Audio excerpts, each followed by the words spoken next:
I now declare this 45th meeting of the Standing Committee on Public Accounts now in order. Colleagues, you will know, as per previous direction of this committee, we've asked the Auditor General to return once again. The order of the day is the first hour in our normal rotation, questions, comments regarding chapter, I should know it by heart now, chapter 2 of the spring report. So, and then the second half will be on estimates. And with that, may I also welcome Mr. Ferguson back, and I understand you're fully recovered, sir, and it's good to have you back, and glad you're back in the pink of health. So with that, if there are no interventions in terms of procedure, I will move us along. I don't imagine you have any, do you have opening remarks? You're going to do some opening remarks? Very good. All right, with that, sir, you have the floor for your opening remarks. Please begin, Mr. Ferguson. Thank you. Bonjour, Monsieur le Président. Good morning, Mr. Chairman. I am pleased to be here again to discuss Chapter 2 of my spring report. Today, I am accompanied by Assistant Auditor General Jérôme Berthollet. We have followed the committee's deliberations and will be pleased to answer your questions. I would like to take this opportunity to address a few points that have come up during the work of this committee. I would like to address the issue of life cycle costing for the acquisition of goods and services. Life cycle costing is required by Treasury Board policies and is also included in National Defence's own project approval directive. This directive states the following. The life cycle cost estimate includes estimates of the total cost of the resources needed to complete project activities and deliver the product system infrastructure, i.e. project acquisition costs, as well as the cost of the resources needed to operate, maintain, and dispose of the product system infrastructure, i.e. ownership costs. While we believe in and support life cycle costing, it is not a requirement established by the Office of the Auditor General.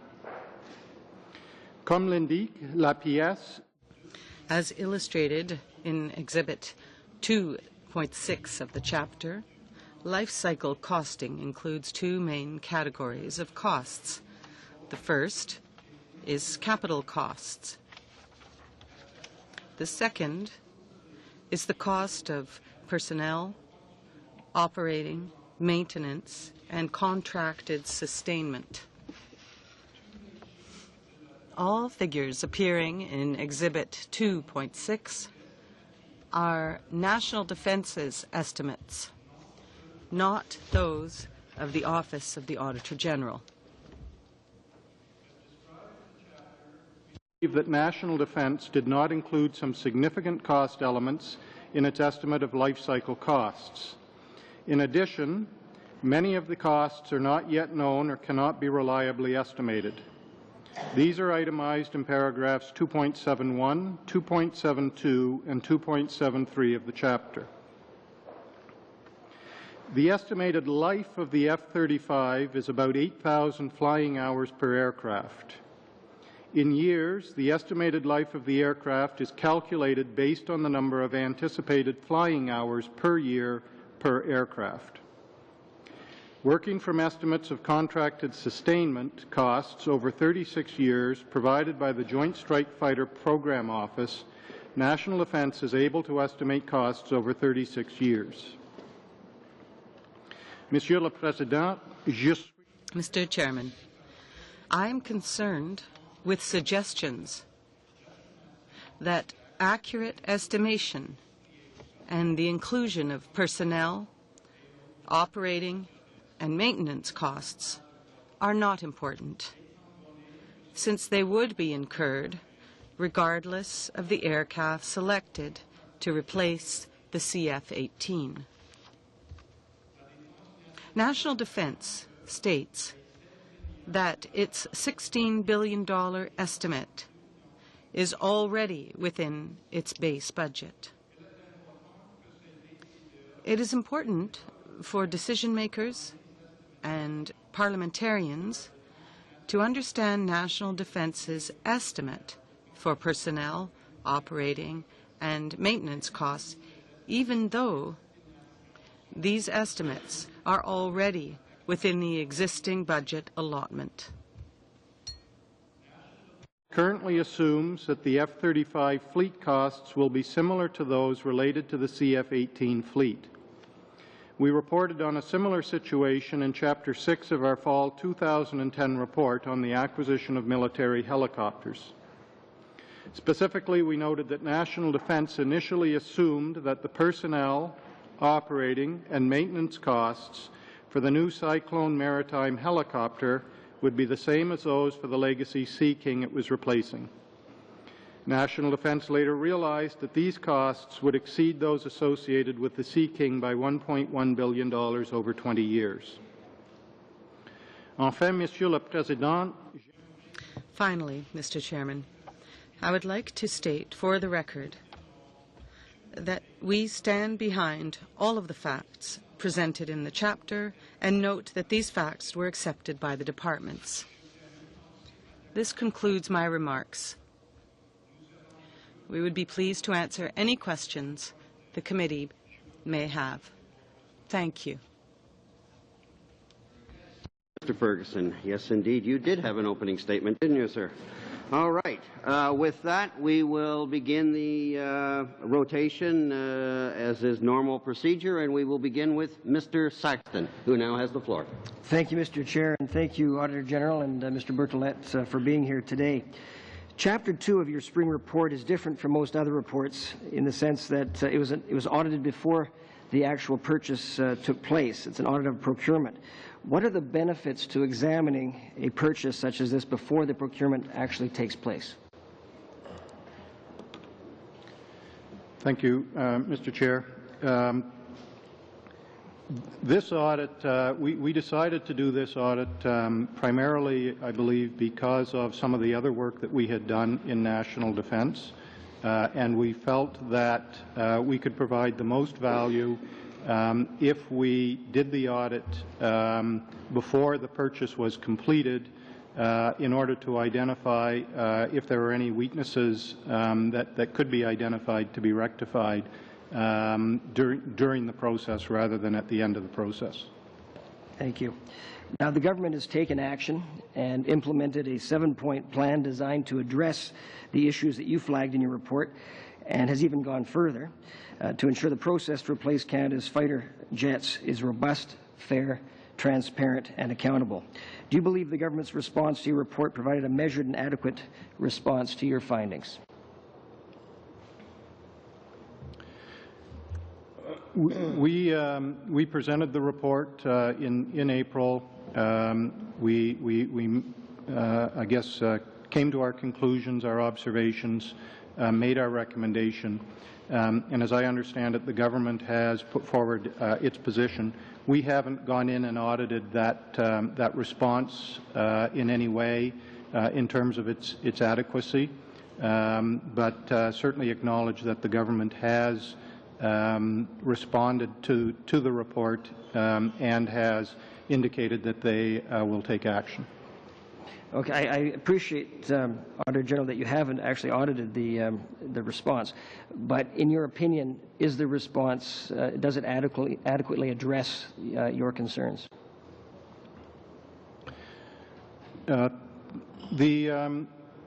In the chapter, we made a recommendation that the full costing information should be brought forward. We also felt that there were existing policies and procedures in place that needed to be properly followed to see the procurement through to the end. Again, without specifically going through the government's response and assessing it against criteria, I can't give you an answer as to yes or no whether it's adequate or not. Certainly we acknowledge that the government has responded and we are glad to see that the government has responded, but we haven't done any work in terms of trying to assess the adequacy of the response. Okay, thank you. The government has committed to tabling annual cost estimates in Parliament and to provide regular briefings. Do you believe these measures will be useful in making sure Parliament is kept informed of the ongoing process? Certainly, the recommendation that we made in the report was about making sure that financial information was brought forward. I think the critical thing is to ensure that that the financial information is complete, and that if there are any assumptions in that financial analysis or information, that those are clearly articulated. So the fact that financial information is going to be brought forward, I think, is a good step. That's what we were looking for. The rest, I guess, will be to make sure that that information is fulsome and includes any explanations that it needs so people can understand it. Okay. Are there any other points that you would recommend for us to be aware of going forward to ensure that Parliament is kept informed of the process? I think, as I said last time, in terms of moving forward, I think the critical thing is that the people that are charged with moving forward on this have a clear statement of purpose, so that they clearly know what is expected of them. And if they have that, if they understand exactly what their what it is that they are supposed to do, they have that clear statement of purpose, then I think the rest of the process will come out of that. So that's the fundamental basis, I believe, for what needs to happen. Okay. Thank you, Chair. A few seconds anyway. Thank you very much, both of you. And over to Mr. Allen. And you, sir, now have the floor. Thank you, Chair, and welcome back, Mr. Ferguson, Mr. Bartlett. Sure, if I could start with your point 11, you said in your final statement, finally, Mr. Chair, I'd like to state for the record that we stand behind all the facts presented in the chapter, referring obviously to Chapter 2. So let me refer to two letters, one being dated February 16, 2012, to you, Mr. Bartlett, from Public Works Government Services Canada, and a June 1, 2010 letter from Mr. Dan Ross to Mr. Tom Ring. And let me start with the first letter that was to Mr. Bartlett on page 3. It talks about the implication of your report, Chapter 2, concerning the implications of Public Works signing off based on a SOR, or Statement of Operational Requirements, in which they, let me quote from the paragraph, this is from Public Works. They're inferring the implication, quote, the implication is based on a concern raised by PWGSC staff to senior management that the department had not reviewed the Statement of Operational Requirements. However, in the absence of the final Statement of Operational Requirements, we obtained written confirmation of the two key operational requirements that ultimately distinguish the F-35 from all its competitors. This confirmation was obtained from the Assistant Deputy Minister Materiel, DND, who I'll identify, it's not identified in here, but I'll identify as Mr. Dan Ross, who had intimate knowledge of the Statement of Operational Requirements. The letter, sir, then states, the intent of this letter is to confirm DND's requirement for fifth-generation fighter, basically asking Public Works to say, go ahead and sole source. So am I misreading these two, sir, in the sense that Public Works is saying, well, we didn't read the SOR, we didn't see an SOR, but Mr. Ross is the expert, and since he told us it's okay to have a sole source, then we should just go ahead and say, go ahead and have a sole source? Or am I just absolutely wrong about that?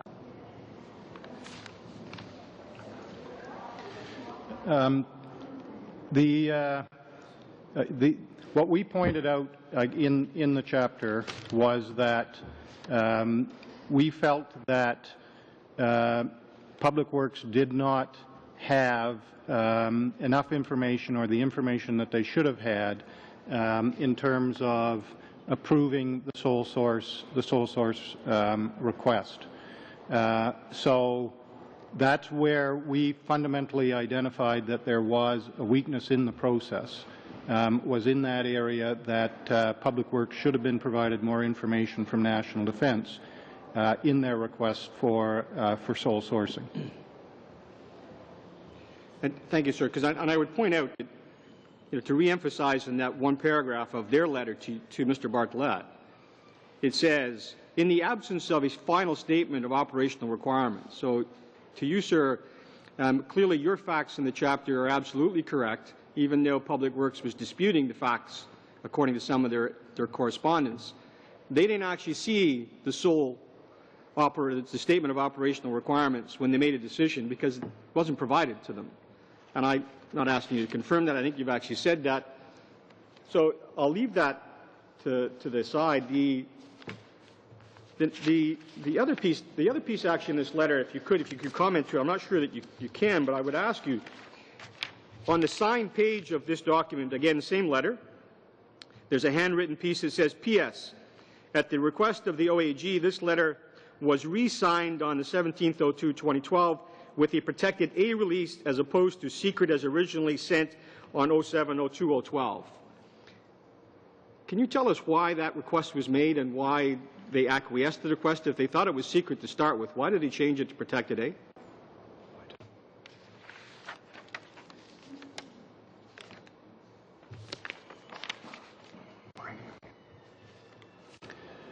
The reason that we requested them to reconsider the classification of the letter was in order that we could reflect information from the letter in the report.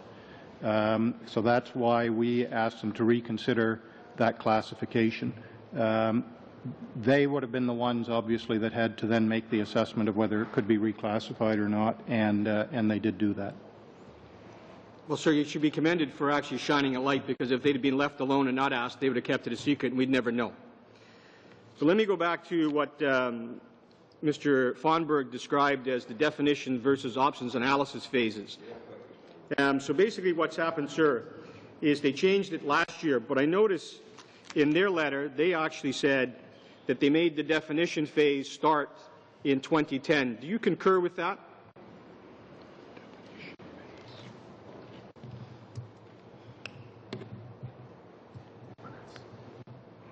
Mr. Chair, that's not something that I can give a very short answer to. I would have to I'd have to look at that to determine whether I could agree with that or not. Very well. Mr. Allen is out of time. What I'll ask Mr. Allen to do is have his colleagues consider either putting the question, but also, Mr. Ferguson, if it's appropriate to provide that information in the context of another answer, we'll give you just a little flexibility to do that. But time has expired for Mr. Allen, and I will have to move us now to Vice Chair Cramp, who now has the floor. Thank you, Chair, and certainly welcome again.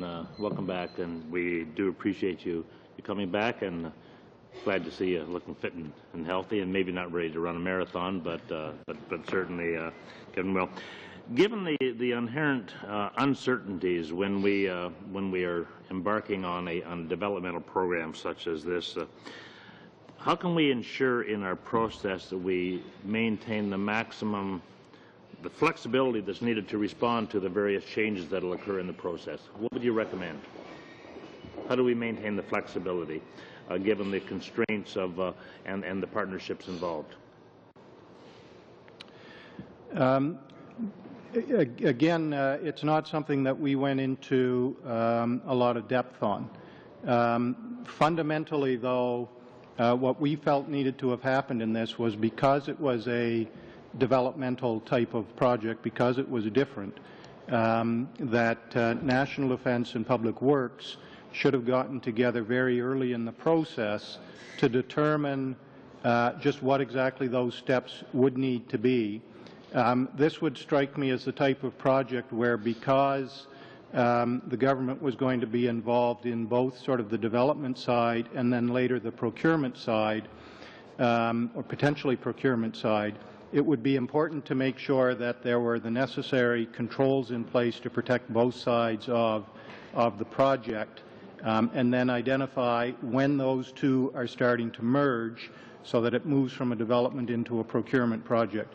We felt those lines were blurred, and that was what ended up causing some of the problem.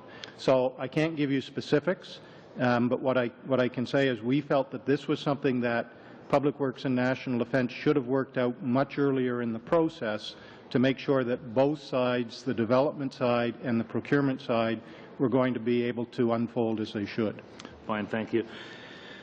Lessons learned, of course, hindsight, if we all had the benefit of 20/20 hindsight, it'd be a perfect world. But we don't. But it's important that we take the lesson learned from this process and see, of course, if there are other applications of both in either government procurements, military or non-military. Would that be a wise thing to do? And do you think there is a generic lesson out of this that we could apply in a broad-based manner? I think certainly there are a number of lessons that can be learned from this, and that need to be learned. And I think that's an important part of what this chapter is about: is making sure that that those involved in these types of procurements do look at ways to try and improve these types of procurements. And again, because this was going to be a very different type of procurement, it would have been important right up front to lay out what the ground rules were going to be, what the roles and responsibilities of each of the parties were going to be. This wasn't going to be, by definition, this wasn't going to be a textbook type of procurement. So it was something where, you know, it would have been important up front to lay out what those roles and responsibilities were going to be. So that was one thing. Certainly, I think you know, the other two lessons, the other two main areas we identified were good risk mitigation strategies when you're dealing with this type of a project with uncertainties, and then good and fulsome cost information. So I think there are definitely areas where lessons can be learned for future procurements. Fine, thank you very much. Just one more question, if I may, Chair. Good. Would you characterize this report then as a tool to flag the deficiencies, and obviously there were some deficiencies in this process, and a guide to ensuring that we move in a proper manner to replace the Canadian fighter fleet, to make sure it's robust? Or there are some people who obviously don't want to see us have a replacement. There are those even within the parliamentary precinct who really don't believe we need more equipment for our military. And so some people would design this as a report that is, they would say it's designed to put an end completely to the process to replace Canada's fighter fleet. Would you concur with their assessment, or would you think it's more intention, the greater intention is to flag the deficiencies? I think all of our reports really have probably two purposes. One is to improve the way government delivers services to the citizens of the country. Certainly, you know, whenever we can identify that there were weaknesses or issues within a particular process, our goal is that those be dealt with. The other prime outcome we expect from our reports is accountability. You know, that the information is used, that the right questions get asked from the reports to make sure that there is accountability for the decisions that are made. So I think those are the two prime purposes, and I think that this chapter is no different than any other from that perspective. Fine, thank you. I appreciate that comment. Very good. Thank you, Mr. Cramp. And now over to Monsieur Ravignon. You have the floor, sir. It'll come on itself. Mr. Ferguson, there's something that I'm having some difficulty in understanding, and I hope that you can enlighten us. At the same time as the government is saying that it accepts your conclusions and that it will go forward with some form of reparation, they attack your findings and they attack your methodology. Do you know why? It seems like a contradiction. That's really not something that I can respond to, I guess, without having sort of a specific area to address. You know, we've presented the report. The department has agreed with the recommendation that we made in here. The government has indicated that they intend to put in place their action plan. Again, we haven't looked at it to address its Mr. Ferguson, that adequacy. might be a question for the Minister of National Defence. Certainly. Yeah. Okay. In your presentation, hopefully we'll hear from the Minister of National Defence at this committee, but I guess we'll see. In Chapter 7 of your opening comments, you talk about I quote you, working from estimates of contracted sustainment costs over 36 years provided by the Joint Strike Fighter Program Office. So I understand that we're signatories on that Joint Strike Fighter Program Office, that office uses 36 years. Why didn't the Government of Canada use 36 years?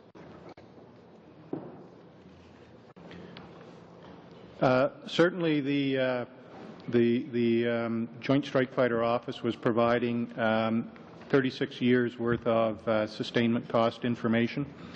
And the life cycle costing policy is one that requires identification of the cost over the full life cycle. You'll notice, in fact, that National Defence's policy, as I read it, even refers to the cost of disposal.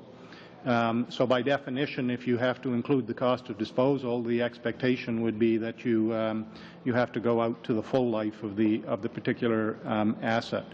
That was simply something that we identified. We felt that those life cycle cost information should have been for that full life cycle of the aircraft rather than just 20 years. D'accord, je passe à une autre question. Now I'll move on to another question. In a letter signed on the 24th of February 2012 by Mr. Fonberg and Mr. Guimont, the Deputy Minister of National Defence, and from Public Works and Government Services, it stated that some aspects of the analysis may not have been disclosed to the Auditor General's office, given that this was confidential information, cabinet information. Now, is it routine, is it common that ministers do not give you information based on the fact that they may be cabinet confidential information?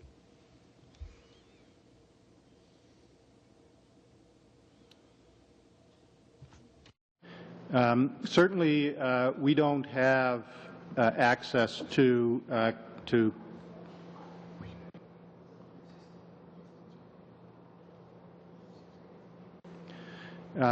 sorry for just Mr. Berthelot was clarifying for me. We will get access, for example, to memorandums to Cabinet, but we do have an agreement about what we do and do not disclose when we're looking at that type of information. Really, though, in terms of some of the things, we felt that we had access to enough information in this report that we could still draw our conclusions. In fact, our legislation requires us to bring to the attention of Parliament if we feel in any instance that that we did not receive information that we needed to receive. So we felt we received all of the information we needed to. Some of it would have been in memorandums to Cabinet, which we have to be very careful about how we refer to that type of information. But the other point really that I want to make, I think, in terms of your question is that the types of analysis and things that we were looking for were analysis that we would have felt should have existed in departmental documents. They're not analysis that you would wait until you're preparing a memorandum to Cabinet to actually prepare.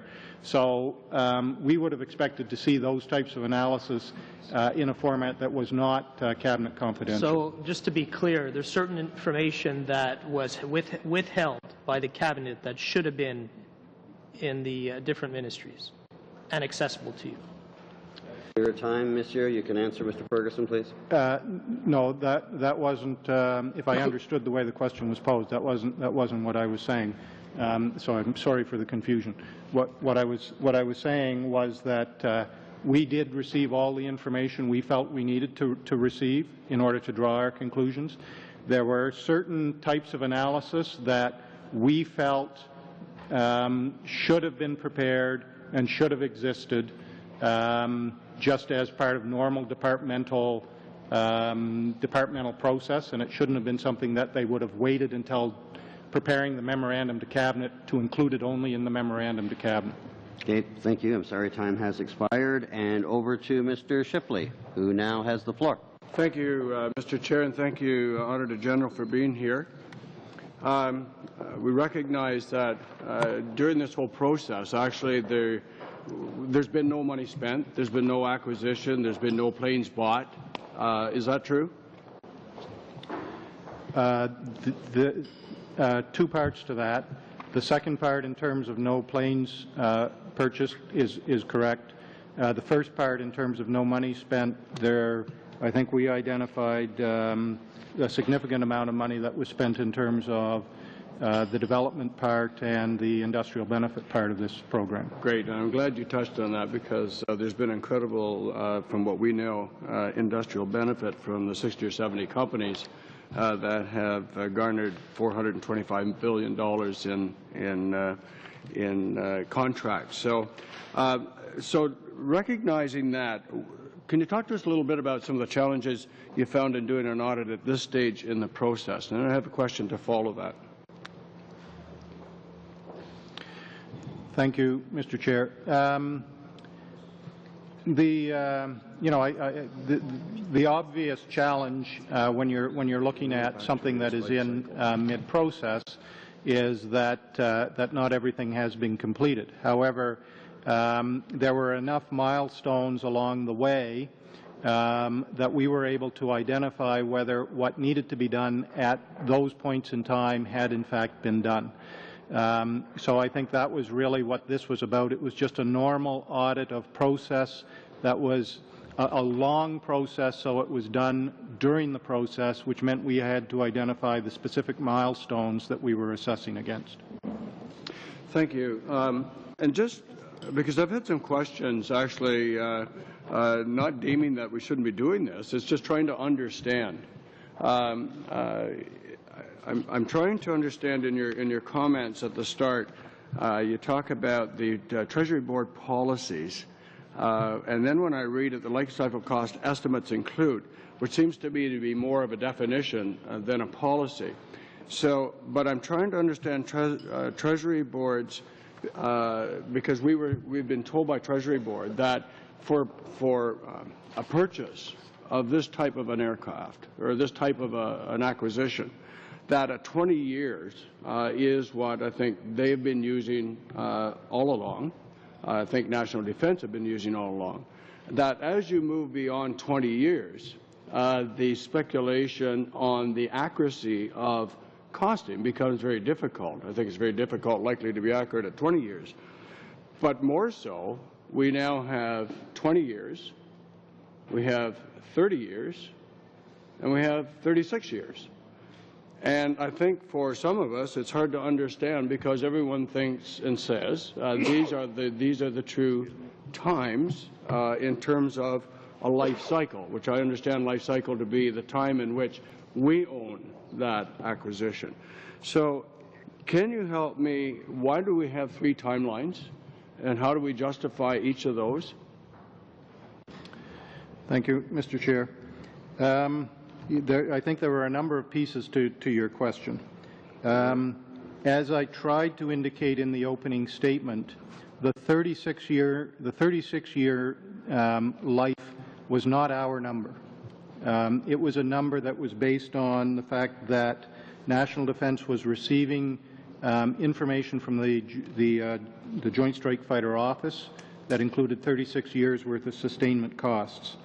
And the life cycle of the aircraft is based on the total number of hours that the aircraft is expected to be able to fly, which is 8,000 hours. And then you simply divide that by the number of hours that they expect to fly the aircraft each year, and you come up with the number. Again, that was 36 years, and it wasn't our estimate. You know, it was the information. It was based on 8,000 hours and just did a simple math. Right. The other point, I guess, in terms of the 20 years versus a longer life cycle, and that to me is one of the that's one of the defining things about this type of a program. This purchase was different. This was a development program. This was for a very complex asset. And one of the things that we identified that was not included in their life cycle costing, for example, was the cost of attrition of aircraft. So if the intention is to maintain 65 aircraft, then through attrition you would expect that there would have to be some replacement of aircraft. That attrition and that replacement would have to carry out over the whole 36 years, not just 20 years. So I think it was important in this one because these are very long-lived assets, because they're complex, and because you have issues like attrition. It was important, I think, for the parties involved to recognize that they needed, and because they had the information, that they needed to go beyond just the normal 20 years for this particular acquisition. Thank you, Mr. Shipley. Your time has expired. And over to our second vice chair, Mr. Byrne, and welcome back, sir. You also been returning from a bit of an illness, and we're glad to have you back with us, sir. You now have the floor. Thank you, Mr. Chair. My pneumonia is feeling top shape now. Mr. Ferguson, you emphasized in your opening remarks the notion of life cycle costs, and this was a particular emphasis for you. During the course of your audit, which was concluded in the fall of 2011, were you able to confirm that the life cycle costs of the F-35 were likely to be the exact or similar to the life cycle costs of the CF-18?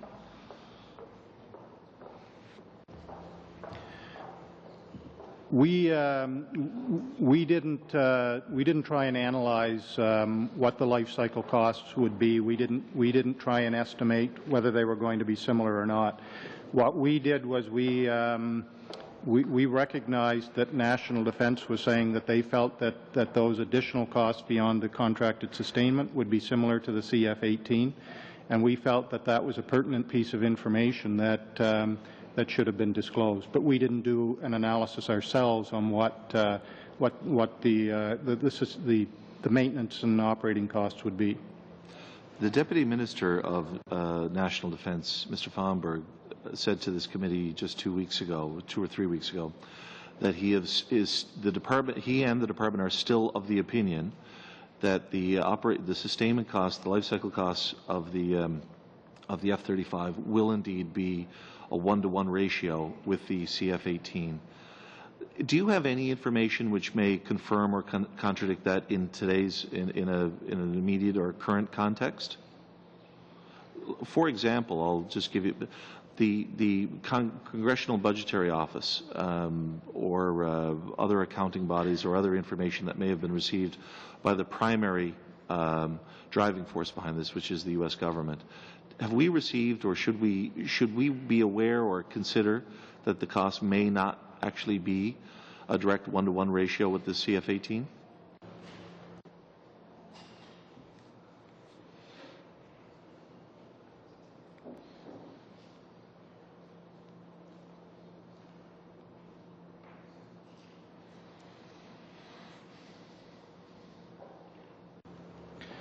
Thank you, Mr. Chair.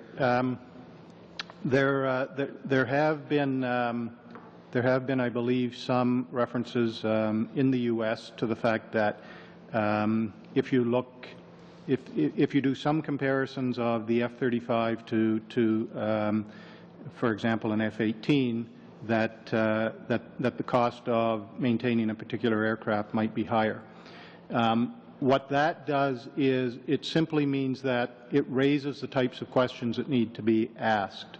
National Defence may have a perfectly good reason for how that can be offset within their current budget envelope. The problem that we have, I think, in terms of those costs, is that National Defence, for the most part, has simply said those costs are in their budget. They're going to be the same, and they haven't provided enough information for people to understand whether that really is an appropriate assumption. And that's what we feel that they need to do, is make it clear and defend that assumption that the costs are going to be the same. Thank you. Could I ask, would you be able to task officials within your office, if they have information assembled through outside sources concerning what the potential sustainment costs would be, such as information from the Congressional Budgetary Office or other sources, would you be able to provide that information to the clerk?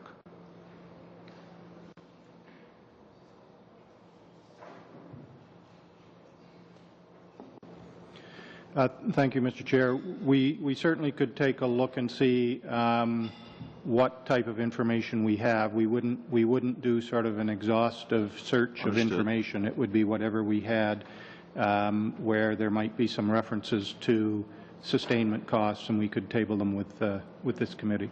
Thank you. And finally, the notion of what is an acceptable, what is the life cycle and the sustainment costs that should be presented not only to Cabinet but to Parliament and to Canadians. We often talk in this committee about lessons learned. There have been lessons learned. It would assume that I'm approaching this from the point of view that there are lessons learned through the Chinook helicopter purchase. Chapter 6 of the Auditor General's report from some time ago, a couple of years ago, basically did say that life cycle costs should be complete and should carry forward the following types of information, and that was agreed to by the government, I understand. Also, the Standing Committee on Finance included specific references in a report that they prepared for Parliament, indicating that full life cycle costs should be included in cost estimates, which were agreed by the government. Place your question, please, sir. If we were to use that as a basis of what we now should expect, recognizing that 20 years ago we probably did things differently, 10 years ago we did things differently, even 3 years ago we did things differently, if we use that as a basis point, just a couple of years ago, the Chinook helicopter purchase exercise, to say that this is how we question, report from please, here on Mr. Byrne. You're way over. Can we? Should we have gotten different numbers for the F-35? Thank you, Mr. Chair. Certainly, some of the time period that we were looking at in this audit was the same type of time period, the same time period as the helicopter purchase. So the fact that we've identified that there were some similar issues in both cases was not particularly surprising. But I think what this does indicate, in the fact that we are still talking about life cycle costing and we are still talking about what's appropriate in life cycle costing, means that that there needs to be some serious consideration about, just how life cycle costing is supposed to be applied. I don't know whether that is a Treasury Board responsibility, a National Defence responsibility, but the fact that there's still confusion about life cycle costing and how it should be applied, I think, is indicative of the fact that it needs to be re-examined to determine the best way to apply it. Thank you. Thank you. Moving on, Madame Bateman, you have the floor, ma'am. Thank you very much, and thank you so much for being here, sir. We appreciate the detail you're giving us on this, and that you're here yet again. And we've been discussing this for some time, so bear with me if you will. I just want to, at the start of my little time slot, for the record, get what was your recommendation on this issue? Then I'd like to know, well, we'll move on to that in a second. What was your recommendation on this very important chapter, the essence? Thank you, Mr. Chair. For the record, the recommendation is contained in paragraph 2.77.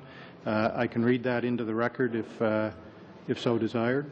That's up to Madame Bateman. Would you like it read in the record, ma'am? Will it be in the record without the Auditor General? Well, it's in the report. Yeah, this is the essence of it will be.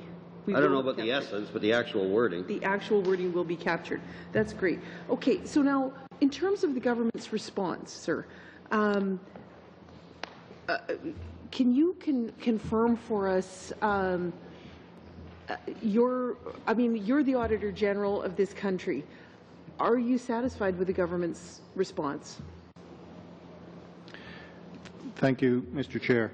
The recommendation that we made was presented to the department. The department's response to our recommendation was that they agreed and that they will continue to refine their life cycle cost estimates and make them available to the public. So in terms of our recommendation, that was what the department's response was, and within, I guess, the confines of the audit, we made a recommendation and we got a response. The response was that they agreed and that they would do what we asked. So We were satisfied with the department's response to that. In terms of what the government has done since and what it has announced, again, that's not something that I can comment on other than... I appreciate that you haven't audited this 7-point plan, but sir, as we go forward, we've recently had a rather successful procurement policy. We want to learn from what we're doing. We're here to serve taxpayers with the best possible value. So we're just could you just speak briefly to the Secretariat framework and the fact that that's going to address your recommendations? The only specific recommendation we made was on the costing information, and that was agreed to by the department. The actual mechanism by which they do that really wasn't something that was concerning to us, just the fact that they would make the information public. I sure hope at some point it does concern you, because that would be incredibly valuable for us to get your perspectives on this 7-point plan. I just want to move into one other part right now, the industrial benefits that accrue, and a few of my colleagues have spoken to this already, but the industrial benefits that accrue to many Canadian companies. I believe there are over 60 already that have benefited from preparatory work. I believe it's a $425 million amount that has resulted already in concrete contracts. How are you examining this in your work? I know I come from Winnipeg, and this matters, the aerospace industry in Winnipeg, and this is a very important part of our economy. Really, in terms of the industrial benefits, what we looked at was the information that was being brought forward to decision makers. We identified that there were a number of estimates in terms of the industrial benefits. And that those didn't always include the ranges of what the industrial benefits could be expected.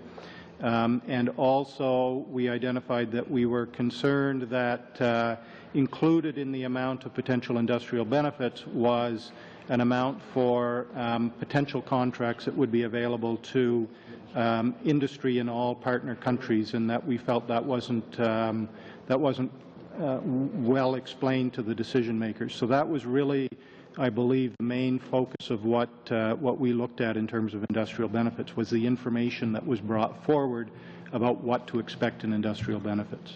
So the sorry, ma'am, you're right on the head. You started 1 second earlier, but sorry. Thank you very much. Thank you very much. Thank you. Moving on now to Madame Blachette-Lamotte. You have the floor, ma'am. Merci. Je vais partager mon temps avec mon... Thank you. I'll be sharing my time with my colleague, Mr. Allen. I have two questions. First, Mr. Ferguson, you state in your report that National Defence most likely underestimated the full life cycle costs of the F-35s. You mentioned $25 billion for 2008. Now, Mr. Fomberg, when he appeared before this committee, stated that... Verify with the Auditor General his comments about the $25 billion in 2008-2009. We never had such an estimate. You'd have to speak with him about where that estimate actually came from. Donc, j'aimerais que vous puissiez... So, could you comment then? Mr. Fomberg states that he didn't necessarily have those estimates. What is your comment? The $25 billion number that's included in the chapter was National Defence's estimate. We didn't do any of our own estimates. All of the numbers included in the chapter are numbers that we got from National Defence. They're not our own analysis or our own numbers.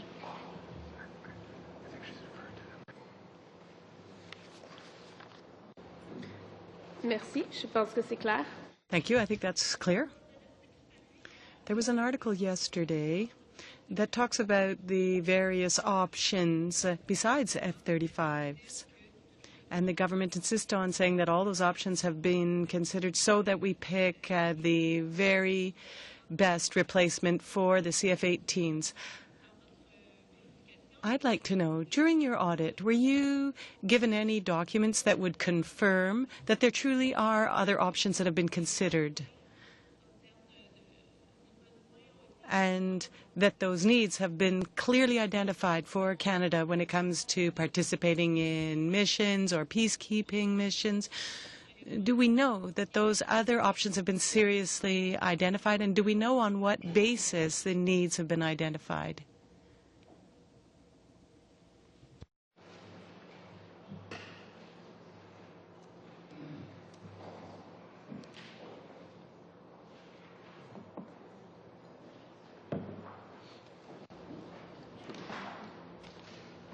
Mr. Chair, I'll try to give a high-level explanation in response to the member's question.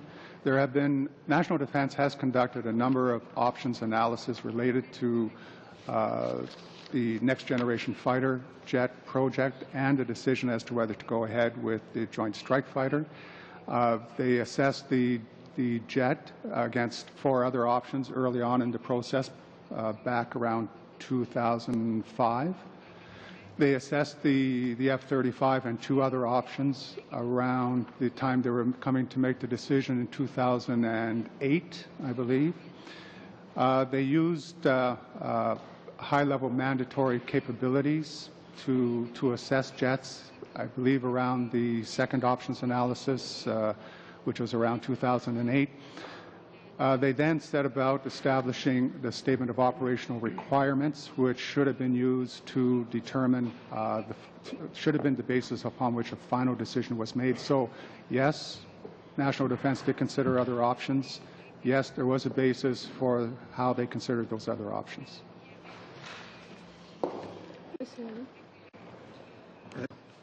Thank you. Interesting, sir, that you, Mr. Ferguson, you in reply to my colleague's comment about the $25 billion where you got it from. I appreciate the clarification. It was DND's numbers. Mr. Fomberg either doesn't remember the DND numbers or just didn't understand what the question was because he clearly thought that you were wrong, but clearly you're standing by the facts in your report. Is that correct? Is that what I'm hearing, sir? As I said in my opening statement, we absolutely stand by the facts in our report, and the facts were cleared and agreed to by the departments involved. Well, I guess I need Mr. Fomberg to come back and reply to why he told me that he didn't know what the $25 billion was, but I'll leave that for another day. When we get to the defined options analysis phase, we seem to have discrepancies about where it's at. I think in your report, sir, you indicate in your timeline that by 2010 we were at what is referred to as the defined options phase. Is that correct? That's correct.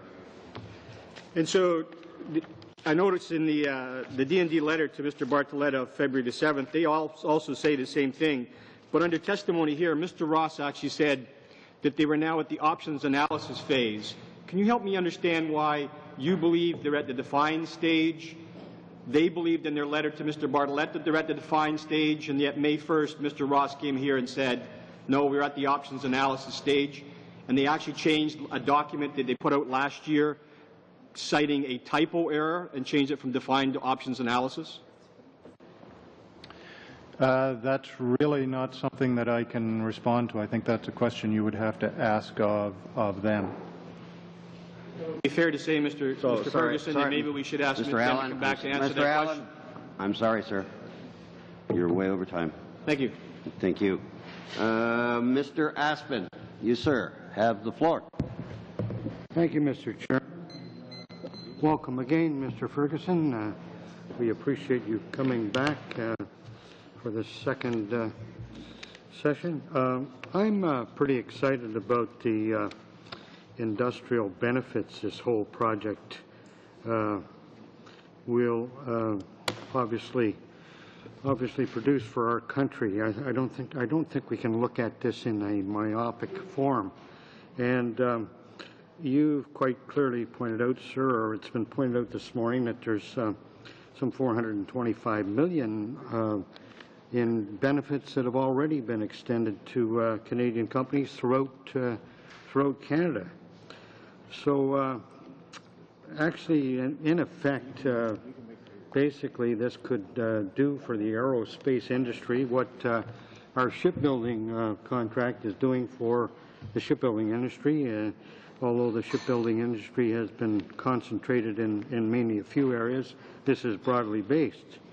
It certainly will give us improved technology. We are among the top 3 to 5 members in the world in terms of aerospace technology already, but it will certainly sharpen that ability.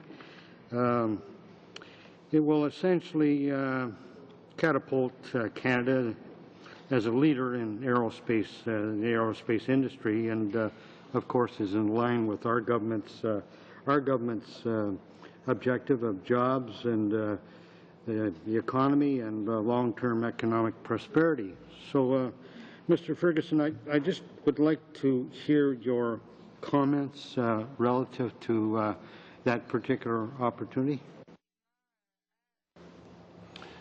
I believe in the chapter that we identified that that the various departments did handle the participation of Canadian companies well in this throughout this project, that there were memorandums of understanding that were signed, and that Industry Canada and National Defence did a good job of bringing Canadian companies along into this process. We did, however, as I said earlier, have concerns about some of the estimates that were brought forward about the potential industrial benefits. Thank you, sir. Sir, this was also an audit on process, not acquisition. As such, when auditing a process, you are ensuring best use of taxpayer dollars, something this government, of course, is deeply committed to. What are the benefits of doing this earlier on in the options analysis stage rather than after the acquisition? Thank you, Mr. Chair. Again, this is a long process. This is a long acquisition process, and we felt, particularly given some of the things that we had found in past national defence procurements, that it was important for us to do the audit at this point in time. We could identify specific milestones to audit against, and that would provide information to Parliament about whether this process was on track, or whether there were issues within the process without waiting until it was finished. Thank you, sir. And if I have a few more minutes, Mr. Chair, Mr. Ferguson, I just wanted to reiterate, I think, what you had told us earlier when you came before the committee. You'd cited in your various testimony that this whole process was indeed unique. It was different. As you pointed out this morning, it was complex. And, it basically requires a new set of instruments, basically a new set of procedures and a new set of instruments to handle. Could you comment on that and possibly reiterate what your feelings were on that?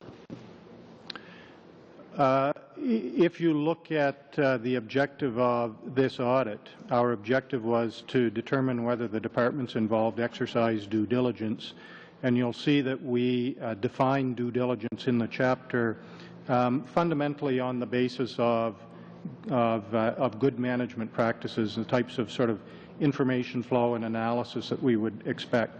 We did not design this audit as a strict compliance audit of saying, did the department comply with policy such and such? And the reason that we did that was we were recognizing that this was a unique and complex type of purchase, and that therefore it was important that that the process that follow be one that was more one of due diligence, good management practices. And again, that's why I've said a couple of times that we would have expected that Public Works and National Defence would have gotten together very early on in this process to try and identify what steps and procedures and roles and responsibilities were required to bring this type of complex acquisition to its end. Thank you. Sorry, Mr. Aspen, that the time has expired, and indeed the time for discussion on this chapter has expired. So, colleagues, we will now, as seamlessly as possible, transit from this issue to the next issue, which will begin with Mr. Ferguson. I know you need to have a bit of a change of staff there. And while you're doing that, I will entertain a point from Mr. Allen. Thank you, Chair. And seeing that I do have to leave and my colleague has come to replace me, in questioning Mr. Ferguson in the first hour, he referred that I should ask others that question.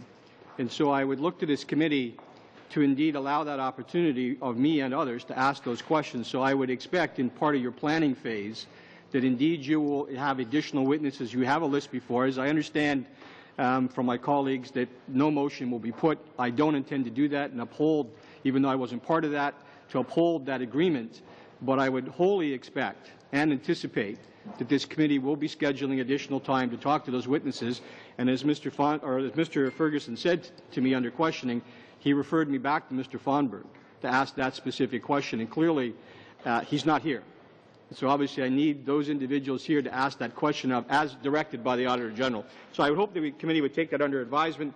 I thank them for their indulgence, and I thank them for allowing them to be with you today. It's always a pleasure to be with you, gentlemen and ladies. And now I take my adieu, I guess, so my colleague will return to fill in for me. So thank you all. Very good. Thank you. Okay. We are ready to move on now to the second hour. And that is, of course, to deal with the main estimates for 2012-2013. So, unless there are any interventions or concerns about procedure, we will continue in the same vein. I'm still looking for the room to settle down a bit as we make this transition.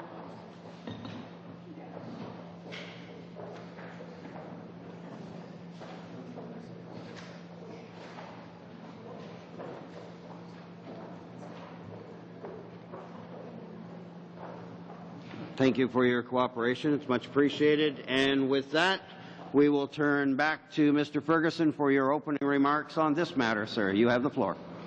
Thank you, Mr. Chair. We are pleased to be here and would like to thank you for this opportunity to discuss our 2010-11 performance report and our 2012-13 report on plans and priorities. With me today are Lynn Sachs, Assistant Auditor General of Corporate Services and Chief Financial Officer, and Andrew Lennox, Assistant Auditor General and a Test Audit Product Leader. Nous avons l'honneur d'appuyer la mission. We are privileged to support Parliament's oversight of government spending and performance. We provide objective information, advice, and assurance from the financial audits, performance audits, and special examinations of Crown corporations that we conduct each year. All of our audit work is conducted according to Canadian auditing standards and Canadian standards on quality control. We subject our system of quality control to internal practice reviews and to external reviews by peers to provide assurance that you can rely on the quality of our work. The period covered by our most recent performance report, we used $86.7 million of the $88.3 million in parliamentary appropriations available to us. In light of the fiscal climate at the time, we did not seek additional funding in 2009-10 and 2010-11 fiscal years. Rather, we sought opportunities to reduce our expenses and redeploy auditors within the office. We employed the equivalent of 629 full-time employees during the 2010-11 fiscal year, a decrease of 3 from the year before. With these resources, we completed in 2010-11 148 financial and performance audits and special examinations of Crown corporations, including work done by the Commissioner of the Environment and Sustainable Development. Parliamentary use of our work remained high. The office participated in 46 hearings and briefings, and parliamentary committees reviewed 62% of our performance audits. Notre rapport sur le rendement. Our 2010-2011 performance report contains a number of indicators of the impact of our work and measures of our operational performance. Our targets and actual performance results are attached to this statement. For the 2010-2011 fiscal year, our performance report shows that almost all of our indicators of impact remained positive. Senior managers in the organizations we audited assessed the value of our work more highly than they had in the past 3 years. Our measures of organizational performance also remain generally positive. Though we were unable to sustain the significant gains we made in 2009-2010, when we delivered more than 85% of our financial audits on budget. Our office also continued to be recognized as a workplace of choice, placing on the top employer lists for 4 major awards. While there were areas for improvement, overall, the office had successful years in 2009-2010 and 2010-2011 under the leadership of my predecessor, Sheila Fraser. Interrupting. But I want to bring the attention of colleagues at this very juncture in Mr. Ferguson's remarks.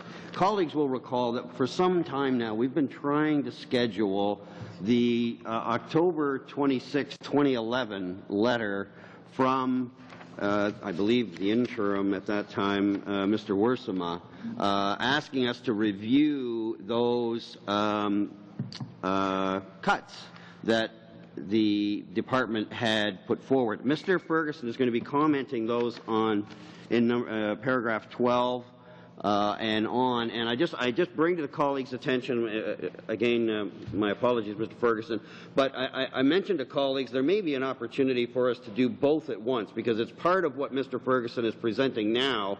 If colleagues can satisfy themselves that they've asked the questions that they need to, we could.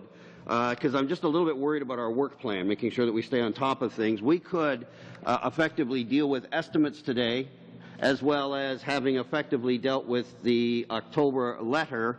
I see Mr. Saxton saying, no, you'd rather have a separate hearing on the letter and the cuts? Well, I think that we're here today. The understanding was to deal with estimates. We discussed that at length last time. Okay, fine with me. So let's get through the estimates and hey, see if we've got time. That's great. You might want to have thought that through before you commented, but I apologize. I take it back. We will have a separate meeting on that letter, and away we go. Mr. Ferguson, continue. In planning for the 2012-13 fiscal year, our first priority is to continue to successfully deploy our Renewal of Audit Methodology, or RAM, project. The adoption of international standards in 2010 and 2011 led to significant changes in accounting and auditing in Canada.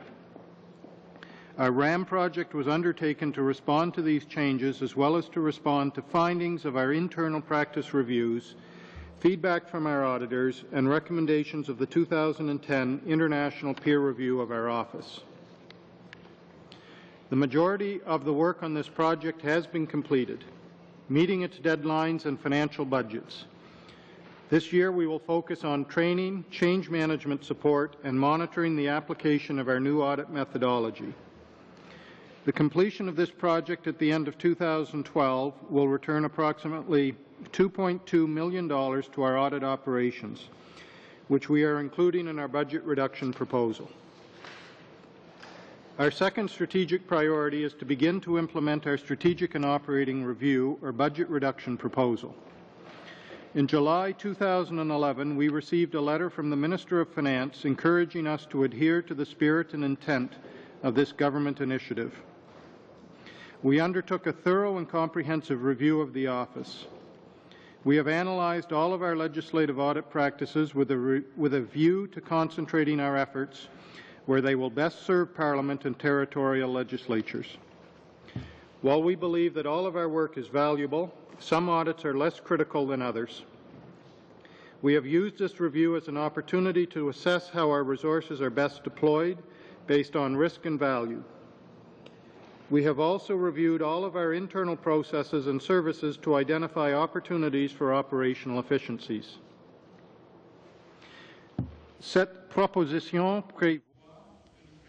This proposal will result in a budget reduction of over $6.5 million for the office and a staff reduction of approximately 10% by fiscal year 2014-2015.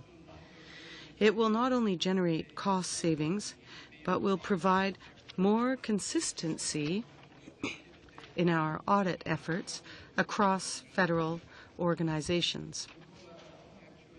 We are working with the government to ensure that the necessary legislative changes to our mandate are implemented. The proposed reductions in our audit work predominantly affect our financial audit practice and will result in about 18 fewer financial audits. The legislative and other changes we proposed will focus our financial audits on the areas of greatest risk. We propose to continue our work as the financial auditor of the majority of Crown corporations and of officers of Parliament, recognizing their unique responsibilities and accountability relationships. Our financial audit practice would discontinue our assessments of the performance reports of Parks Canada, the Canadian Food Inspection Agency, and the Canada Revenue Agency. We were required by legislation to do this work when these agencies were created. Legislation does not require us to do similar work on performance reports of any other government organization. We believe Parliament requires high-quality performance information from all federal organizations. Therefore, we will continue to include performance reporting as a topic of consideration in our performance audit practice. The majority of our interaction with Parliament is through our performance audit practice. We conduct audits that examine the efficiency, economy, and environmental impact of all major federal government departments, agencies, and other organizations. As a result of our strategic and operating review, we are proposing no reductions to our performance audit work in 2012-2013. In conclusion, Mr. Chair, my staff and I appreciate your ongoing interest in and support for our work. We look forward to continuing our work to assist you in holding the government to account for its management of public funds. Mr. Chairman, that concludes my opening statement. We would be pleased to answer your questions. Thank you. And we will begin rotation in the usual fashion. And first up is Mr. Hayes, who now has the floor. Thank you, Mr. Chair. Welcome. Mr. Ferguson, you're coming into a new role, succeeding an individual who was in your position for a long period of time. I imagine that given the increasing complexity of issues in government, as well as the greater focus being put on the role of auditing, you will probably want to redefine your own portfolio to a new era. And you've had a chance to work with your staff now and get your feet wet. I'm curious as to what your vision is for the Office of the Auditor General. Thank you for that question. Certainly, I think the most important thing about the Office of the Auditor General is the institution of the office. It's important, it is critical that we provide information that parliamentarians, that this committee can rely on, that they know that we have done the work that needs to be done to make sure that when we bring something forward, that it is very much evidence-based. In the office, we have a process, a very rigorous process that helps us identify which audits to do, and a process that helps us ensure that we do those audits in a rigorous manner.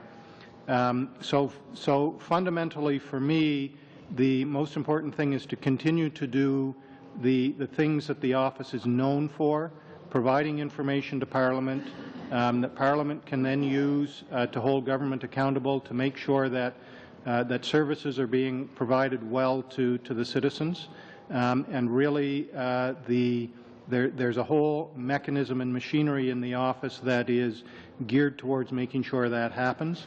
And I think part of my role is to let that do its work and not get in its way. So, over the course of the next year, immediate term, even outside of the plans and priorities that have been identified, are there some changes that we can anticipate in the upcoming year that sort of have your finger on them? Some things that you've identified that need to change in the immediate future? I think every year that you will see the office evolve, either in direction or emphasis. That will be with my input, but it will not be at my specific direction. It will be based on taking the information that and the advice and the knowledge from all of the good people that work in the office, and very much relying on their expertise and knowledge to determine which directions that we should go. So I think you will see some changes moving forward, but I believe they will be evolutionary rather than large changes at any point in time.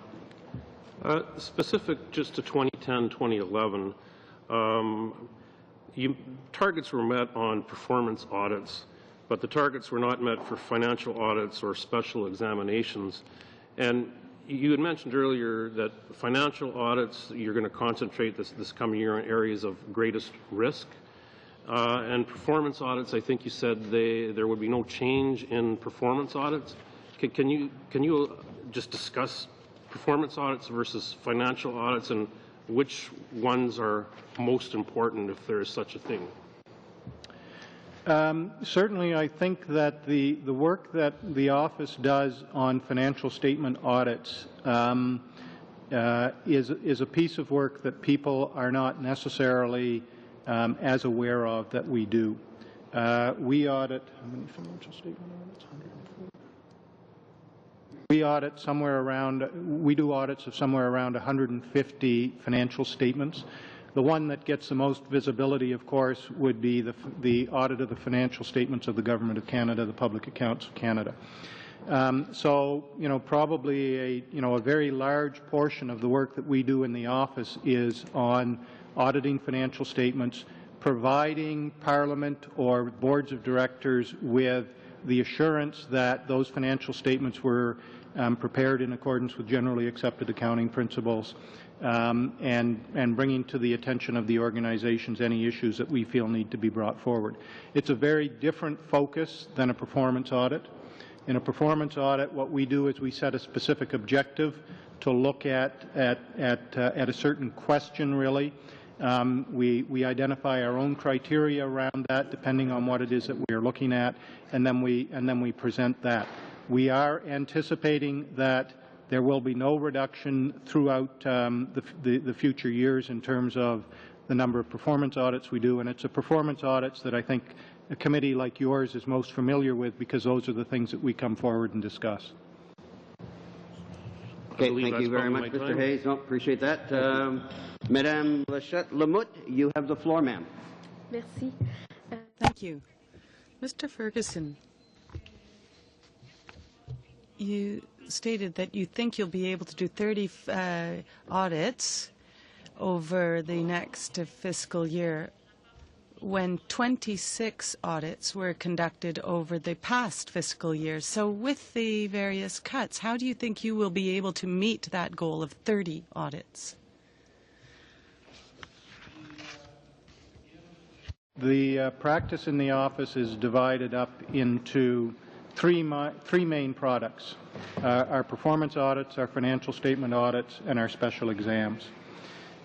With the budget reductions that we have identified that a significant amount of that will come from our financial audit practice, because there are some financial audits that we are doing that we feel have not been adding as much value as other work that we might do.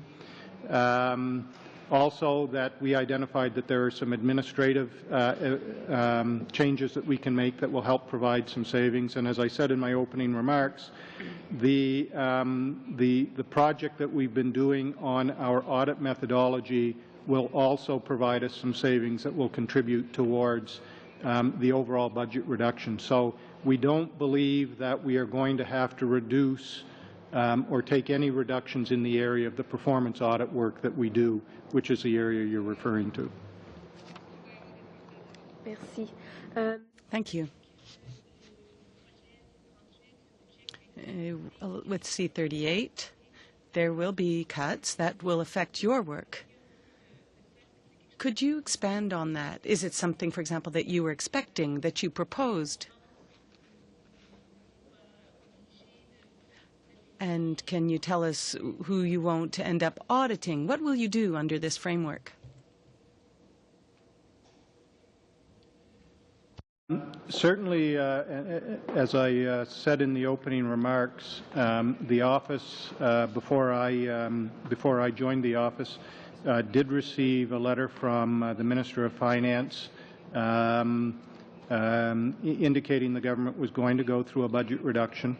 The office at the time decided that it would go through everything that it does, you know, in a complete manner to identify where there could be some reductions. So everything that was brought forward were things that the office itself brought forward, and in fact that we believe that because of that intense look at the work that we do, the items that we are proposing that we change or no longer do, we feel it's the right thing to do anyway, regardless of whether there was a budget reduction or not, to make these changes. The changes are in a number of organizations that we were doing financial audits in.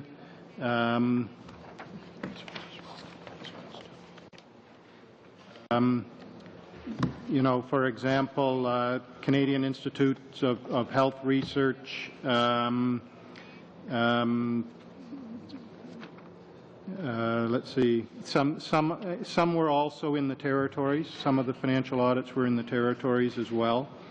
So, you know, there are a number. I believe that those have been tabled with the committee before, and so it's that same list that was presented with one change, the same list that was presented back in October of 2011 to this committee.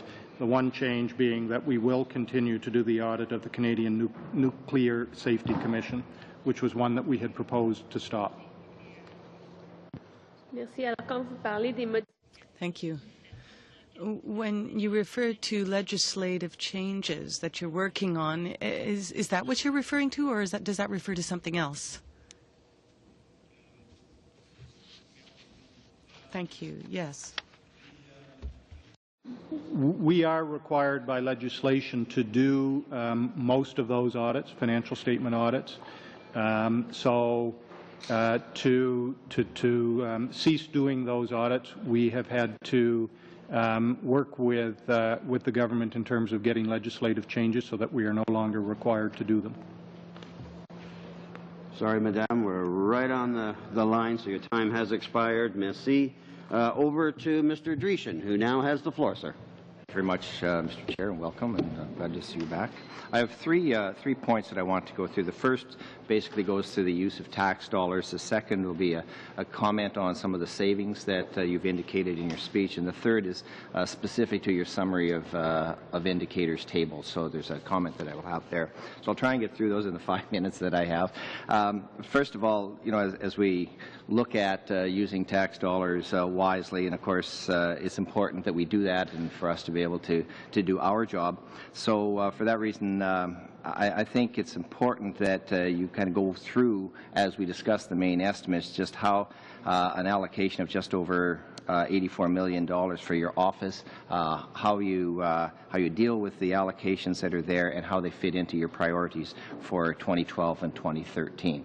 So you have the that's the first aspect. I want to go on to the next. It still ties in with the same type of thing, but the government's very clear about its intentions, again, to balance the budget and in the process to kind of reimagine just how government operates and to the benefit of taxpayers.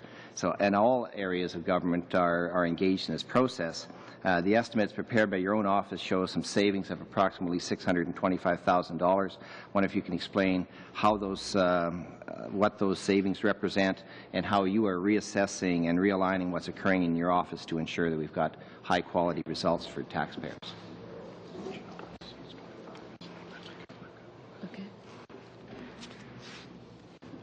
In terms of the allocation of our budget, the $84 million, you know, and if required, we could probably provide some more details.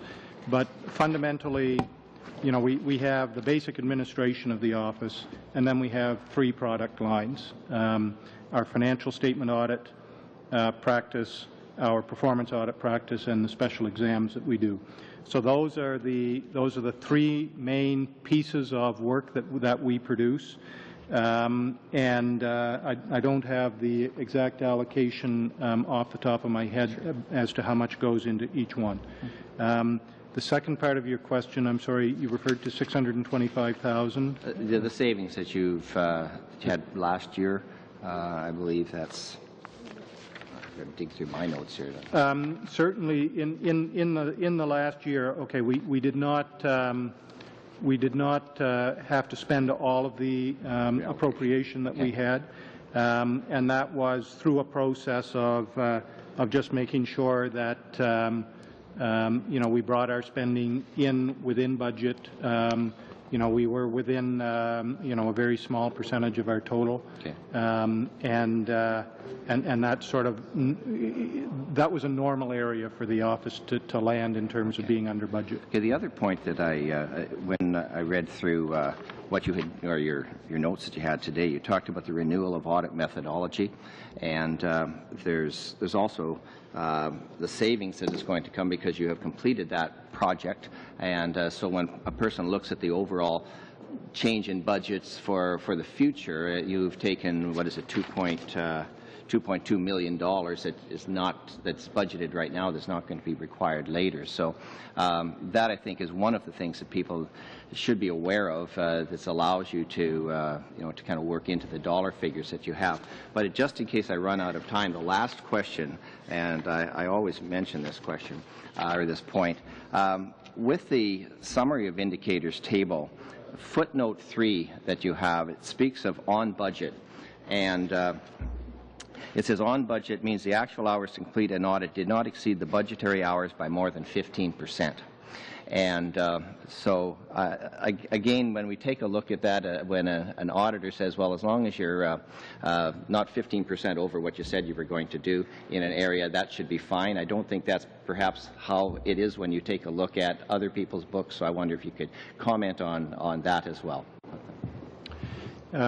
Yes, that what we do when we are budgeting for an audit is we essentially budget for the audit to unroll without there being any issues. Okay, so for example, we say this is the number of hours that we expect we should be able to complete this audit in if we don't identify there being any issues within that audit. The 15%, I guess, really is giving us a 15% cushion across our whole portfolio of audits to say we recognize that there are going to be instances where there are issues in an audit that need to be worked through. So we don't go in assuming that every audit is going to have those types of issues and therefore provide the higher budget to deal with it. We go in assuming no issues, the lower amount of budget, but then we give ourselves some room to say, okay, we still got a 15% cushion to deal with any issues that might arise. Thank you, Mr. Dreesen. Your time has expired, sir. Moving over to Monsieur Ravignon. You have the floor now, sir.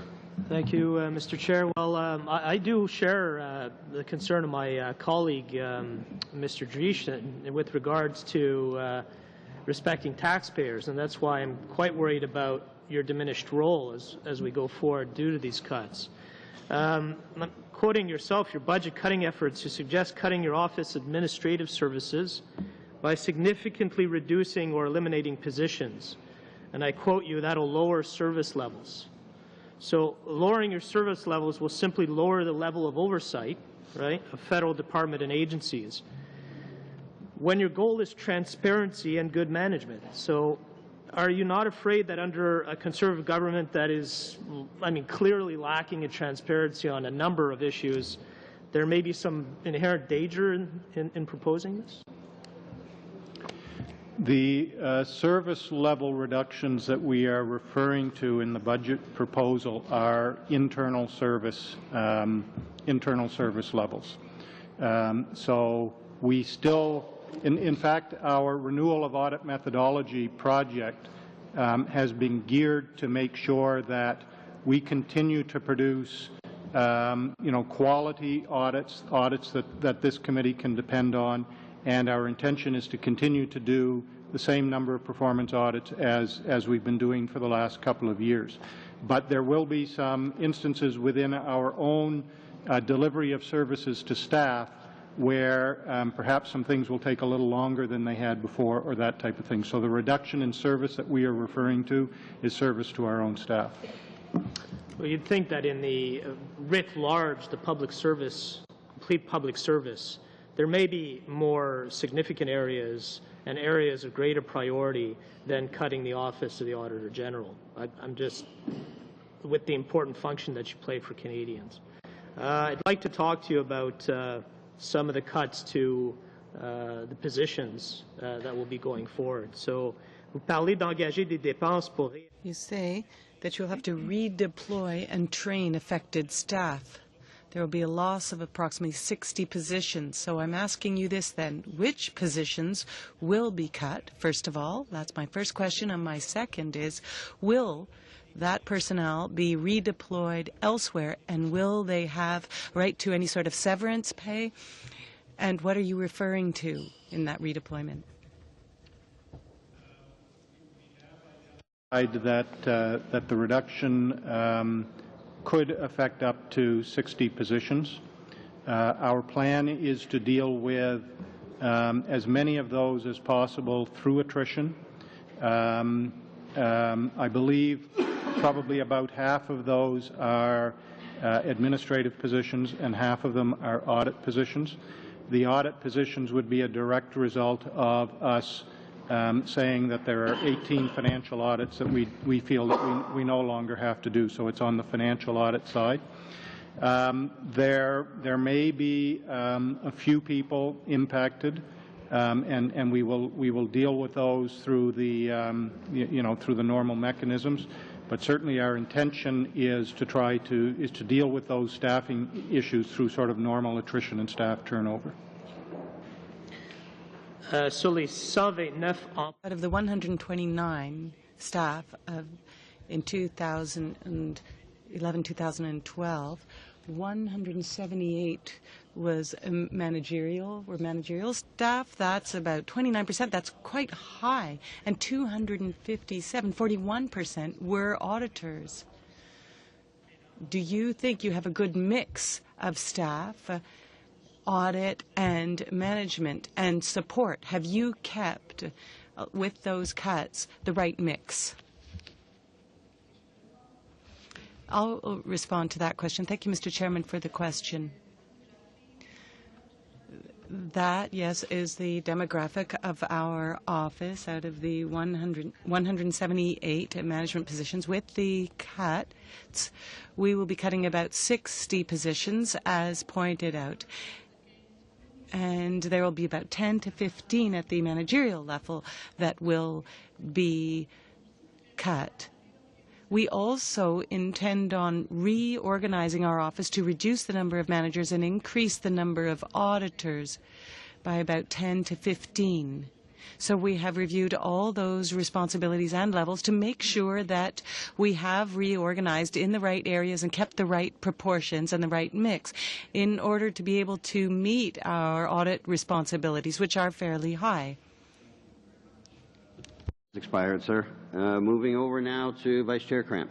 Fine, thank you, Chair. And a few questions, just some clarification. Let me just comment first of all, and thank you, certainly on behalf of the Government of Canada. I think all the taxpayers of Canada for showing the financial stability and of course the property in moving forward and coming up with some reductions in your own office expenses and your own operating expenses, yet while still maintaining the effectiveness of your work. So thank you very much for doing that work. A couple of things that sort of stood out, and I'm just asking for some clarification. It said in 2010-2011 that 99% of all the eligible managers received performance pay bonuses. Over $2.25 million out in this, and certainly have no problem with performance going out for performance paid for performance earned. But I find 99%, is that a standard? Has that been consistent all the way through? Is this what we should expect? And if that's the case, why wouldn't it just be considered into the actual regular salary rather than bonus? Yeah, go ahead. Yep. Thank you for the question. This is a question we know and are fully aware of. The breakdown of our performance pay, we follow very much what public service has done in the way of pay at risk. So if you perform as expected, you will get performance pay, which is why you end up with 90%. 99% will get it. The levels are set pretty much as part of a compensation package when you are hired, that if you meet your objectives, you will be eligible for about a 5 to 7% performance pay. You can call it pay at risk. It's part of your compensation. The additional, up to 5% in some cases, are purely now it's if you have met an exceptional level. And those are challenged across the executive, and they are a much more limited amount that will receive that exceptional performance. So yes, we're fully aware it's 99%, and perhaps a misnomer in the term of it is expected performance pay. And it's all part of the compensation package. It's a competitive salary base, and which we ensure that our directors or management are paid according to market and according to the public service. So we're quite comfortable with that amount. Okay, well, fine. Thank you very much. And I think it's important, though, as well, to the general public, for them to understand just the explanation that you've given right now, so that there's perception out there that, well, you're just fat cats and drawing an extra salary on top, per se. Could you just give us a ballpark range? You said 5 to 7%. So how much money are we talking about per year? As an example, some of the general public might say, oh, someone's going to get a $100,000 or $200,000 bonus on top of this. Obviously, that is not the case. Can you just give us a range that you've found to be serviceable? I'll try to be general. We have 3 management levels. DXs earn about $120K, and I'm rounding. Forgive me. It's probably more like 118. Okay. So a DX earning $100K would get about 5% of that, which is about 6,000. Okay. Divided by two measures, one for people and one for product. So we do focus on people management as well as product. Your PXs, what we call principals, earn, I believe, about 150, same 5 to 7%. And your assistant auditors general are closer to 190,000, and they would get a little higher on the range of about 7% as a base. Okay, So, fine, thank you. What we have seen is a pretty rapid rate in financial cost for the Office of the Auditor General overall over the years. I take a look at the chart of financial costs, and I see back in 2006-2007, the net cost of the program was $88.1 million. Now we're we're 102. Performance audits, you're down just slightly. Financial audits, 31.3 up to 45.4. Special examinations, 4.3 to 4.5. Professional practices, 7.5 million up to 11.1. So over this 3 to 4 to 5 year cycle, there has been some pretty substantial increases in the actual budgetary capacity of the Auditor General. We have no difficulty with that, quite frankly. The work that you have produced and the results, I think, have demonstrated good value for money. Quite frankly, the years that I've sat on this committee with a number of other members, we do appreciate the work, and we consider that dollars well spent. But there's no such thing as an endless move forward, and that's why we do appreciate the move that you have taken, particularly during this downturn in the economy, to be a bit more conveniently respectful of the taxpayers' dollars over this next term. What do you see, though, over the next 3 to 4 to 5 years? Are you comfortable with what you're at right now, with maybe a normal inflationary situation, or do you have any ambitious plans to take on a number of series of other projects that would take on some serious additional cost to the government, or do you see yourself in a holding pattern? At this point, what we've done is we've looked out over the next 3 years. And the budget reduction proposal that we brought forward deals with the 3 years. Actually, as I understand it, the reduction is all really in that third year, so we have some time to deal with the impacts of it. We haven't gone out beyond that point in time. So really, right now, I couldn't say whether there would be anything else that we would be proposing to come back with in terms of any expansion of our mandate. We've looked out over this 3-year time period, and we're comfortable that we can continue to deliver on the important audits that we do in that time frame. Thank you. Sorry, time has expired, Mr. Kramp. Sorry. Thank you. Over now to Vice Chair Byrne. You have the floor, sir. Thank you, Mr. Chair, and thank you to our witnesses. I want to just explore a little bit about the relationship between the Office of the Auditor General and the work on legislative auditing, not only financial but as well performance auditing, value for money auditing, and the internal audit function within the Government of Canada. Because it is important, I think, for us all as parliamentarians to recognize that there's not only changes occurring within the Office of the Auditor General, but there are also very significant changes occurring within the internal audit function across government. The Comptroller General of Canada was before our committee, and I asked him the question as to if he could outline for us, for the committee, exactly what cuts were about to occur or were occurring within the internal audit function, and he explained to me that he could not tell us until after the budget. Apparently, we haven't recalled them, but we would still like to get those numbers. Do you, sir, does the Office of the Auditor General, how would you describe your relationship to the internal auditors within the various government departments, the work that they do? Do you piggyback on it? And what will be the consequence of cuts not only to your own shop, but as well to the office, to the internal audit function? I'll frame it this way.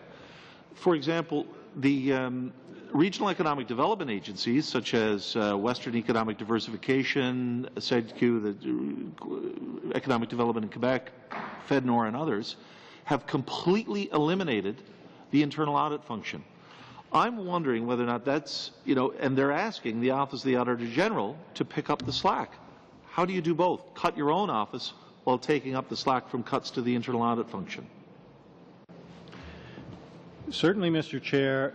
We work closely with internal audit shops in government departments and agencies. We will often share plans with them to try and make sure that we aren't both auditing the same thing at the same time. So we do work closely with them. We also appear before departmental audit committees as well. So we do have a relationship with the departments at their internal audit level. And that's that's as it should be, and we rely on the work of internal auditors.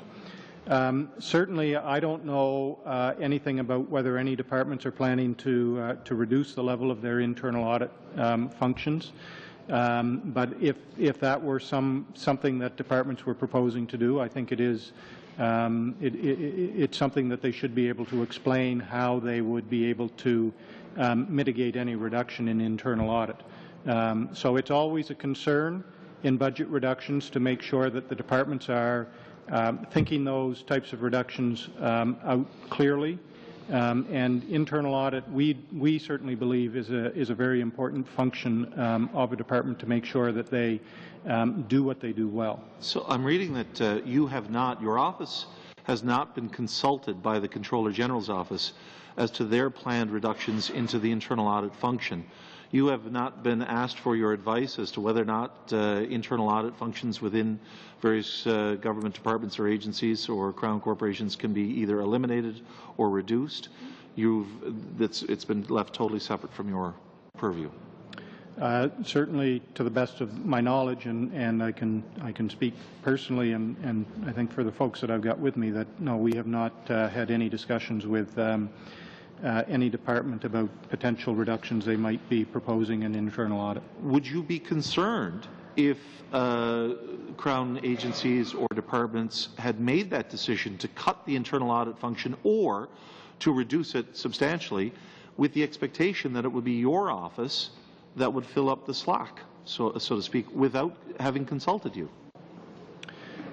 Certainly, when we look at a department and what we're going to audit in a department, one of the things that we would assess when we are looking at the risks is the strength of their internal audit shop.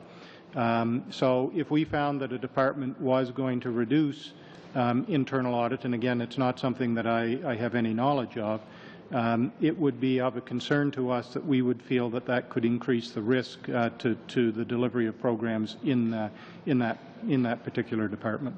Would it also create a substantial burden on your office? For example, if the Atlantic Canada Opportunities Agency had dismissed 9 internal auditors and dismantled the entire internal audit shop, the wing, with the expectation that that activity would actually be taken up by the Office of the Auditor General, and you had not made plans for that. In fact, you're cutting your own resources and cutting your own and streamlining and focusing your own efforts. Would that be of concern to you if that were done? Again, we haven't been consulted on any reductions or in individual departments or agencies or what the impacts might be on us. If an organization was significantly reducing its internal audit shop, it would be an increase to the risk factors in that organization. We would want to make sure that there were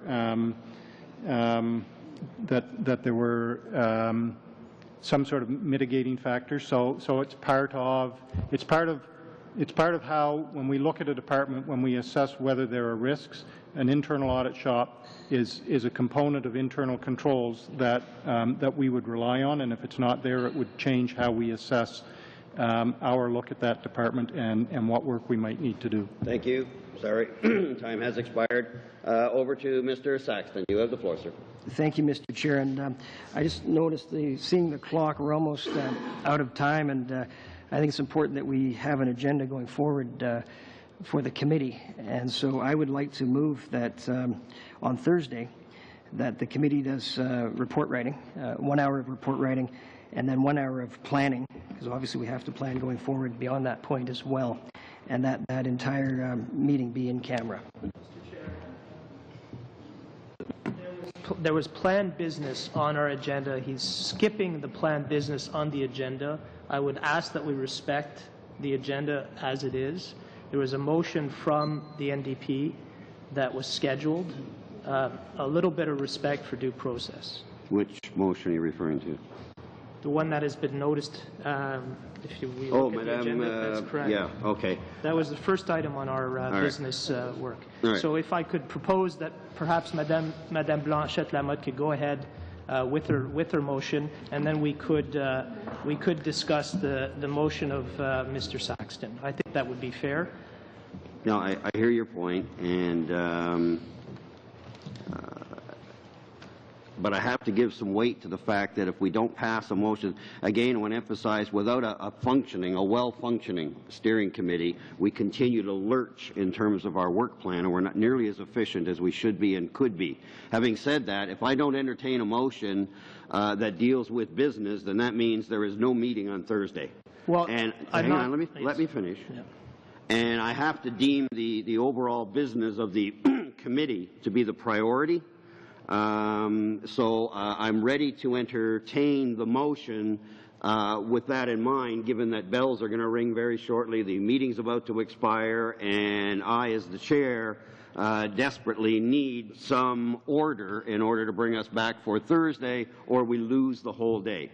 I'm listening to you. Go ahead. Could I at least suggest that his motion, which includes both a motion for business and a motion to move in camera, be separated? If Mr. Saxton wants to proceed in a secretive way with regards to the future work of this committee, that he propose a motion right now to go into camera before we discuss his motion for business. Okay, I'm being fairly loose with the rules in an attempt to be fair. So I will ask Mr. Saxton if he would like to acquiesce to your request and split them, but he does not have to.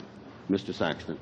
Yeah, Mr. Chair, my original motion before the committee is, I think, something that is fairly straightforward. I'd like to put that motion to the committee, and that is that report writing be for Thursday's first hour and planning be for Thursday's second hour, and that Thursday entirely will be in camera. When you say planning, I assume you mean committee business. Committee business. Committee business. That's okay. Right, yeah. I just want to make sure that the change of terminology doesn't reflect anybody's intent. So I will deem that motion to be in order. Mr. Saxton does have the floor. I deem this to relate very much, very germane to what we're doing, given the fact that we can't meet on Thursday. So I will deem that motion to be acceptable.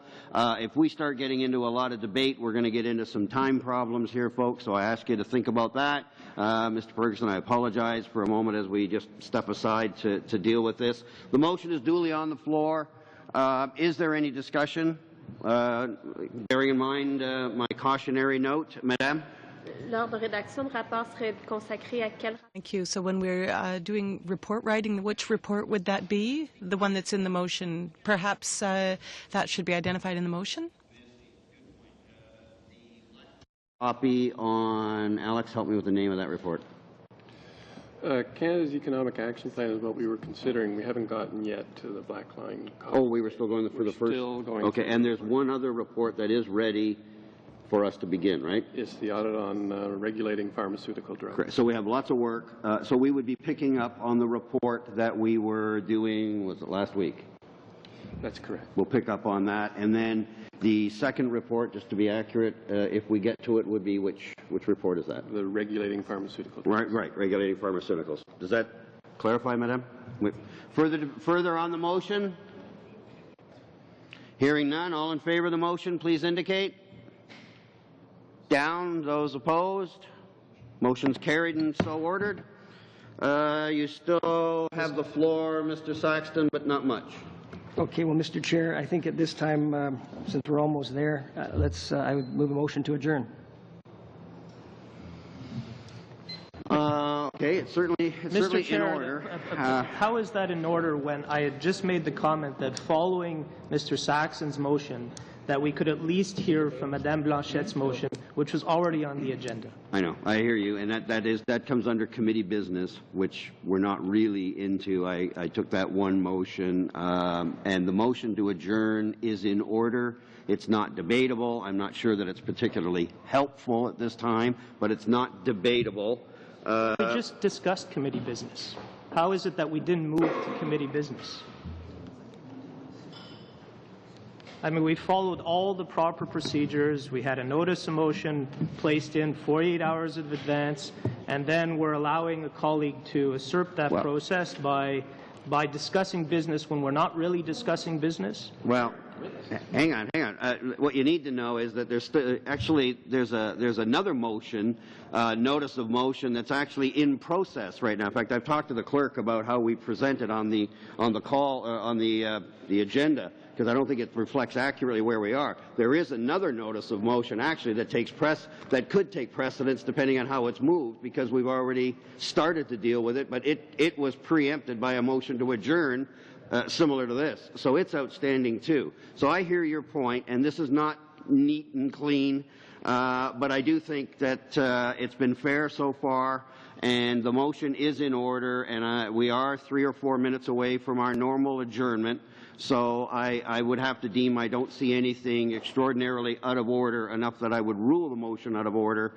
Therefore, the motion is indeed in order, unless there's a point of order, and it better be a real one. And I'm not seeing one. Therefore, I am obliged to put the motion without debate, which I will now do. All those in favor of the motion to adjourn, please indicate. Thank you very much. We will do a recorded vote. Every member has the right to call for a recorded vote. Madam Clerk, a roll call vote, please. Yes, point of order, Madam Bateman. Is it not appropriate, once you've called the question, that then our colleague was too late with that? And I just want to know. Yeah, no, I mean, it's not hard and fast, but you know, common sense. If we hadn't started voting, we were just about to.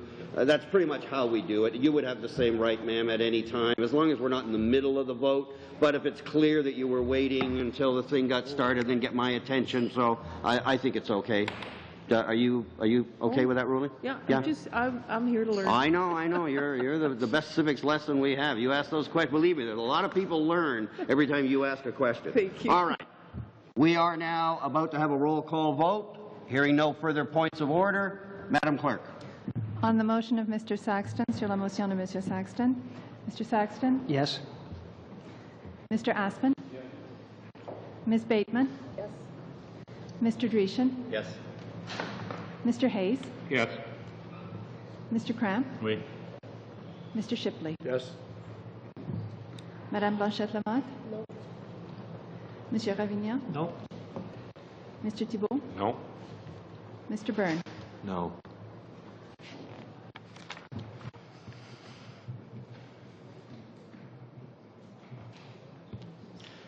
Thank you. And by a recorded vote of 7-4, I declare the motion carried. Therefore, this meeting, with thanks to Mr. Ferguson and his staff, now stands adjourned.